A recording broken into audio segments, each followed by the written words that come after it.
I think there's definitely a dream of kids signing with labels and kind of having that affirmation of you making it. But I feel like there's also a bit of a counter movement of a lot of young artists that are like, fuck the label and try to release independently. Why is that? And is it working? Social media. I think Social people are media. just yeah, people are figuring out they can market themselves if they're good enough at it. Um, ownership as well. I think a lot of artists are hearing a lot of these horror stories about these contracts they get stuck in and like 360 deals and whatnot, and they just want to avoid that. And if they're able to build enough of a fan base where they can live off the music and the music's spreading enough, like why sign with a label? Not to say labels are helpful, they help with all that marketing stuff, and they definitely, if they're gonna help with like booking shows and marketing or whatever the hell else they do, of course they deserve to be compensated. But there's always going to be that unfair balance between this huge conglomerate and like a an artist that they're gambling on pretty much Mm. to make their money back. Yeah. Do you hear a lot of those horror stories, and it's just why do you guys think that it kind of still like, oh, we got it, or they almost cut out. Anyways, why do you guys think that um there been much of a change within the music industry to like start valuing artists more, or is it just still stuck in time there where it's we're just gonna suck these kids dry until they give us enough money and then leave them? I I think it's got to mean, be. Yeah, you go ahead, Jim. I think honestly, like over time, things should evolve and things should progress, but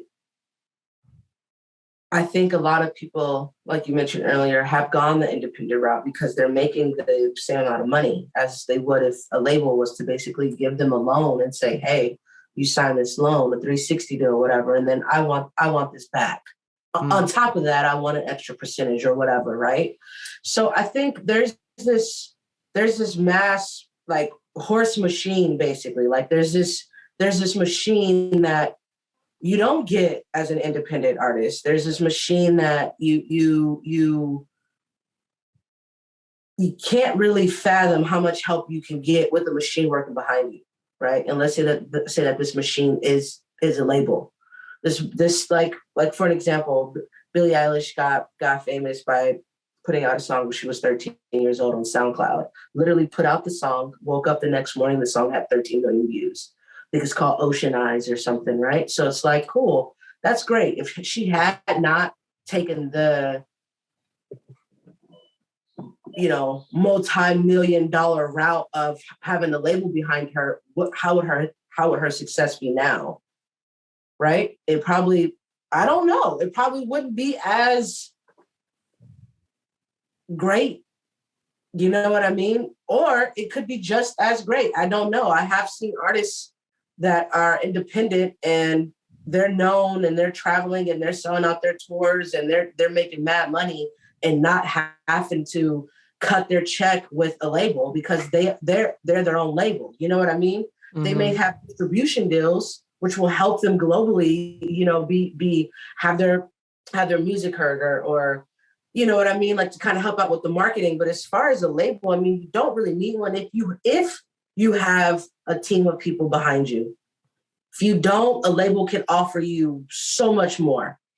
So, I mean, I look at labels as in like, man, they're the devil, but I also look at labels as like, yo, this could be good, depending on who it is, depending on what the contract is. Maybe Yeah, the label might offer you $1 million, but maybe you say, "Hey, I only want to do $20,000 right now." Mm. yeah. It just really depends. I've heard of people having like a pretty balanced deal too, just from, being able to do it themselves at first and be able to build a fan base and already prove to the label that they have a fan base and that they can make that money. And then they get a better deal. Like if they sign a better contract because the label is desperate enough to bet on them. It's not even a bet anymore. They know they're going to make their money back. So I guess they call that leverage, right?